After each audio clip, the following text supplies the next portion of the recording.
تیری سیرت تیری صورت کا عنوان نظر آیا، والشمس ہے چہرہ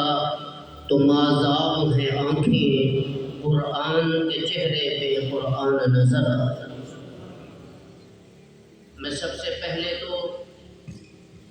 آج کی اس بابرکت محفل کو خوبصورت سجانے پر، اس کے انعقاد پر اس علاقے کی اس عظیم علمی اور دینی یونیورسٹی کے مدیر حضرت مولانا محمد اسماعیل صاحب دامت برکاتہم العالیہ کو میں مبارکباد دینا چاہتا ہوں، اور ان کی تمام انتظامیہ کو کہ جنہوں نے اس غیر گزرے دور کے اندر اس علاقے کے اندر عظمت قرآن کے نام سے یہ خوبصورت محفل کو سجایا ہے۔ اور اس کے بعد میں ان طلباء کو بھی مبارکباد دیتا ہوں کہ جنہوں نے کافی عرصہ اس دیہات کے اندر بنے ہوئے ادارے کے اندر رہ کر اس عظیم اور لارائق کتاب کو اپنے سینے میں محفوظ کیا ہے، جو کتاب اللہ رب العزت نے مکہ المکرمہ کی دھرتی پر محمد عربی پر اتار کر پوری امت محمدیہ پہ احسان عظیم فرمایا۔ اور ان کے والدین کو بھی میں مبارکباد دیتا ہوں، مجھے تو نہیں پتہ کہ کہاں ہیں وہ، ان کے والدین کو بھی میں مبارکباد دیتا ہوں کہ جنہوں نے اپنے بچوں کو ان مدارس کے اندر بھیج کر ان کے سینوں میں یہ کتاب، یہ لارائق کتاب کو محفوظ کیا ہے۔ میرے عزیز دوستوں، بزرگوں، آج دنیا کے اندر اگر کوئی ان حافظ قرآن کو مبارکباد دے رہا ہوتا ہے، وہ اس وجہ سے نہیں دے رہا ہوتا کہ اس کے سینے میں کوئی دولت ہے، یا وہ کوئی امیر ترین بچہ ہے، یا کسی دولت مند کا بیٹا ہے، یا اس کے بڑے بڑے کارخانے ہیں، بڑی بڑی گاڑیاں ہیں، بلکہ ہر شخص ان خوشی کے لمحات پہ ان کو اس لیے مبارکباد دے رہا ہوتا ہے کہ ان کے سینے میں وہ کتاب محفوظ ہے کہ جن کو فقط کتاب نہیں کلام اللہ کہا۔ سارے نبیوں کی امتوں کو کتابیں ملی ہیں، آپ توجہ کریں، کوئی آئے کوئی جائے آپ نے ملی۔ اللہ نے دیگر نبیوں کی امتوں کو بھی کتابیں دی ہیں، کتابیں ان امتوں کو بھی ملی ہیں، کتاب اس امت کو بھی ملی ہے، لیکن فرق یہ ہے کہ ان امتوں کو کتاب ملی ہے، اس محمد عربی کی مبارک امت کو خدا کا کلام ملا۔ اللہ نے یہ لارائق کتاب، یہ بے مثال کتاب، یہ لاشد کتاب، یہ لازوال کتاب اللہ نے اس امت محمدیہ کو دی ہے، اور پھر فرمایا کہ میں نے اس لارائق کتاب کو، اس مقدس کتاب کو، اس بے مثال کتاب کو، اس لاشد کتاب کو، اس عمدہ اور خوبصورت کتاب کو محفوظ کرنے کے لیے کسی کارخانے کو نہیں چنا، میں نے کسی فیکٹری کا انتخاب نہیں کیا، میں نے کسی دکان کا انتخاب نہیں کیا، بلکہ فرمایا کہ بل ہوا آیات بینات فی صدور الذین اوتوا العلم۔ اللہ نے فرمایا کہ میرے بندو، اگر میں نے اس بے مثال کتاب کی حفاظت کے لیے کسی کے سینے کا انتخاب کیا ہے تو علماء کے سینوں کا اور حافظ قرآن کے سینوں کا انتخاب کیا۔ فرمایا کہ قرآن کے قاریوں نے اس کتاب کی حفاظت اپنے سینے میں محفوظ کر کے کی ہے،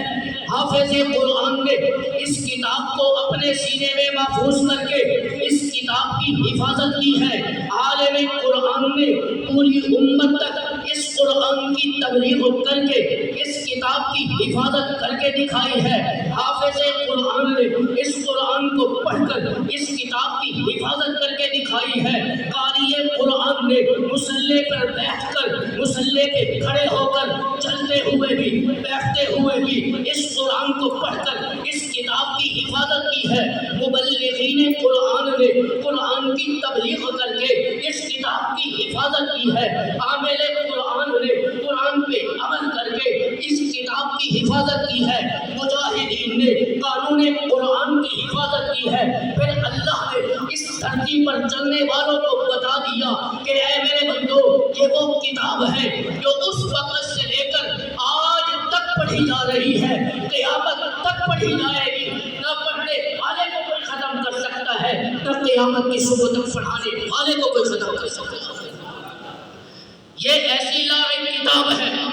کہ جس نے کسی استاد سے پڑھا ہے وہ کتنا بڑا فضیلت والا ہے، اس سے بڑے کسی عالم سے پڑھتا ہے وہ کتنا بڑا فضیلت والا ہوتا ہے، اور جس نے میرے نبی کی مجلس میں بیٹھ کر پڑھا اس کی فضیلت کا کون مقابلہ کر سکتا ہے؟ صحابہ کرام نے نبی کی مجلس میں بیٹھ کر اس قرآن کو سیکھا ہے، اس قرآن کو پڑھا ہے، وہ اتنی عظمت والے ہیں، اور جس محمد عربی نے جبرائیل امین سے سیکھا ہے اس محمد عربی کی عظمت کا کون مقابلہ کر سکتا ہے؟ پھر اللہ نے فرما دیا کہ محبوب انا نحن نزلنا الذکر وانا لہ لحافظون، غم کھانے کی ضرورت نہیں ہے، پریشان ہونے کی ضرورت نہیں ہے، یہ نہ ڈرنا کہ اس قرآن کو کوئی ہم سے چھین لے گا، کوئی اس قرآن کو نعوذ باللہ چھپا لے گا، چوری کر لے گا۔ فرمایا کہ محبوب انا نحن نزلنا الذکر وانا لہ لحافظون، قیامت تک اس کتاب کی حفاظت کرنے والے بھی ہم ہیں، اس قرآن کو امت تک پہنچانے والے بھی۔ میرے بھائیوں، آج خوش نصیب ہیں آپ لوگ کہ اللہ نے لاکھوں لوگوں میں انتخاب کر کے، منتخب کر کے، چن کر، تمہیں گھروں سے نکال کر آج کے اس بابرکت جمعہ المبارک کے دن اپنے گھر میں بٹھا دیا ہے کہ جاؤ محمد عربی پہ اترنے والی کتاب کی عظمت کو سننے والے بن جاؤ۔ اس لیے یہ جو کتاب میں نے اپنے نبی کو دی ہے یہ تو وہ کتاب ہے کہ جس کا سننا بھی ثواب ہے، جس کا سنانا بھی ثواب ہے، جس پر عمل کرنا بھی ثواب ہے، جس کو سینے میں محفوظ کرنا بھی ثواب ہے، جس کا پڑھنا بھی ثواب ہے، جس کا بوسہ لینا بھی ثواب ہے، جس کو آنکھوں سے لگانا بھی ثواب ہے، جس کو اٹھا کر ایک جگہ رکھنا بھی ثواب ہے۔ پھر صحابہ کرام کی طرح اس قرآن کو عمل کر کے، اس قرآن کو سمجھ کر، اس قرآن کو پڑھا کے اس پر عمل کرنا بھی، اور عمل کر کے امت تک پہنچانا بھی ایسا ثواب اور عبادت سمجھا جاتا ہے۔ میرے بھائیوں، آج اگر آپ لوگ یہاں بیٹھے ہیں، یہاں بیٹھے ہیں، بڑے بڑے جاگیردار کا طبقہ بھی یہاں بیٹھا ہوگا، مجھے نہیں پتا، ذمہ دار بھی بڑے بیٹھے ہوں گے،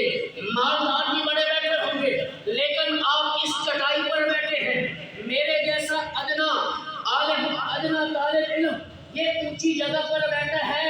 آپ ذرا مجھے بتائیں کہ دولت کی محبت نے مجھے اونچی جگہ پر بٹھایا ہے یا قرآن کی محبت نے بٹھایا ہے؟ تو اپنے بچوں کو اس گئے گزرے دور کے اندر ان مدارس میں بھیج کر، ان مساجد میں بھیج کر ان کے سینوں میں قرآن پاک محفوظ کرواؤ۔ خدا کی قسم اٹھا کے کہتا ہوں کہ یہ وہ کتاب ہے جس نے ہر شخص کو ہدایت کا سبق دیا ہے، جس نے ہر شخص کو صداقت کا سبق دیا ہے، جس نے ہر شخص کو امامت کا سبق دیا ہے، جس نے ہر شخص کو طہارت کا سبق دیا ہے، جس نے ہر شخص کو امامت کا، لیاقت کا، شرافت کا، عبادت کا، دیانت کا سبق دیا ہے۔ اگر تم چاہتے ہو کہ اللہ ہم کے دنیا میں بھی عزت دے، مرنے کے بعد بھی عزت دے، تو عزت حاصل کرنے کے لیے محمد عربی کی کتاب کو پڑھنا پڑے گا۔ اپنے بچوں کو ان مساجد میں بھیجو، حشر کا میدان ہوگا۔ حدیث کے الفاظ بتا رہا ہوں، جب ساری انسانیت وہاں کھڑے ہوگی، نبی بھی ہوگے، صدیقین بھی ہوگے، شہداء بھی ہوگے، صالحین کا مجمع بھی ہوگا، اللہ سب کے سامنے یہ اعلان نہیں کریں گے کہ کہاں ہیں دنیا کے بڑے بادشاہ، کہاں ہیں بڑے خسروا، کہاں ہیں بڑے انجینئر، کہاں ہیں ریاضی پڑھنے پڑھانے والے، نہیں، اللہ سب سے پہلے اعلان کریں گے کہ اڈا چکیار کی مسجد میں پڑھنے والے، قرآن پاک پڑھنے والے بچے کہاں ہیں، ان کو کھڑا کیا جائے۔ این الحفاظ، کہاں ہیں حافظ قرآن، پھر اللہ اعلان کریں گے این الائمہ، کہاں ہیں مسجدوں میں امامت کرانے والے، ان کو کھڑا کیا جائے۔ پھر اعلان ہوگا این العلماء، کہاں ہیں وہ علماء جو ان منبروں پہ بیٹھتے لوگوں کو دین کی دعوت دینے والے تھے۔ این الشہداء، کہاں ہیں وہ شہید جنہوں نے میرے نبی کی دیانت پر، شرافت پر، صداقت پر، عبادت پر، لیاقت پر، طہارت پر، پوری زندگی پر فرشتہ ہوگا تو ان ساری صفوں کے پیچھے کھڑا ہوگا، تو کھڑے ہو کر کہے گا اے اللہ میں نے آپ کے سامنے یہ قرآن کے حافظ کھڑے کر دیے، یہ عالم کھڑے کر دیے، یہ امام مسجد کھڑے کر دیے، یہ مؤذنین اذان دینے والے کھڑے کر دیے، یہ شہداء کھڑے کر دیے، یا اللہ کیا حکم ہے ذرا توجہ سے سننا۔ اللہ فرمائیں گے کہ اے فرشتے میں آج ان سے کسی قسم کا بھی حساب نہیں لیتا، اس قرآن کی برکت سے، توجہ، اس قرآن کی برکت سے ان کا ہاتھ پکڑو اور سیدھا جنت میں لے جاؤ، آج میں ان سے کسی قسم کا بھی حساب نہیں لوں۔ تو تم چاہتے ہو کہ ہم مرنے کے بعد بغیر حساب کتاب جنت میں داخل ہوں؟ بولو چاہتے ہو نا؟ تو پھر اپنے بچوں کو مدارس میں بھیجو قرآن پاک پڑھنے کے لیے، بھیجو گے؟ خوش نصیب ہیں یہ بچے جو آپ کے سامنے پہلی صف پر بیٹھے ہیں، میں ان کو مبارکباد دیتا ہوں، یہ پہلی صف پر بیٹھے ہیں تو قرآن کی وجہ سے عزت ملی ہے۔ دنیا کے اندر بھی آپ مقام دیکھ رہے ہیں، قبر میں بھی مقام ہوگا، دنیا دار ہے تو دنیا میں دنیا دار کہلائے گا، مرنے کے بعد وہی کہلائے گا، بادشاہ ہے دنیا میں بادشاہ ہے، مرنے کے بعد کوئی اسے بادشاہ نہیں کہے گا۔ لیکن اللہ نے حافظ قرآن کو وہ مقام دیا ہے کہ دنیا میں ہے حافظ قرآن ہے، چل رہا ہے قرآن کا حافظ ہے، بیٹھا ہوا ہے قرآن کا حافظ ہے، سو رہا ہے قرآن کا حافظ ہے، سو کے اٹھ رہا ہے قرآن کا حافظ ہے، بھاگ رہا ہے قرآن کا حافظ ہے، مر جائے گا قرآن کا حافظ بن کے جائے گا، قبر میں جائے گا قرآن کا حافظ بن کے سوئے گا، قیامت کے دن جب حشر کے میدان میں قبر سے اٹھے گا تو قرآن کا حافظ بن کے اٹھے گا۔ اللہ نے اس قرآن کے حافظوں کو مقام دیا ہے۔ میرے بھائیوں آج یہ مقام ان کا ہے، قیامت والے دن بھی ان کا مقام ہوگا۔ دنیا کی تاریخ پڑھ کر دیکھیں، امام احمد بن حنبل رحمۃ اللہ علیہ کہ جن کی قبر کو 450 سال بعد فرماتے ہیں، 550 سال کے بعد بھی جنہوں نے ساری زندگی قرآن کو پڑھا تھا، جنہوں نے ساری زندگی قرآن سے محبت کی تھی، اس قرآن کی برکت سے اللہ نے ان کے چہرے کو ایسا روشن کر دیا۔ تاریخ اٹھا کر دیکھے کہ ان کے نورانی چہرے کو دیکھ کر قرآن کی برکت سے 19,000 یہودیوں نے محمد کا کلمہ پڑھا اور مسلمان ہو گئے۔ یہ قرآن کی برکت سے ہے، یہ عزتیں ان کو قرآن کی برکت سے ملی ہے۔ میرے بھائیوں میں بھی چاہتا ہوں کہ میں اس قرآن کو پڑھوں، اللہ مجھے عزت دے۔ آپ بھی اگر چاہتے ہیں کہ دنیا میں مجھے مقام ملے تو قرآن سے محبت کرو، جو قرآن سے محبت کرے گا اسے یہاں بھی عزت ملے گی، اسے مرنے کے بعد حشر کے میدان میں بھی عزت ملے گی۔ میری دعا ہے اللہ رب العزت ہم سب کو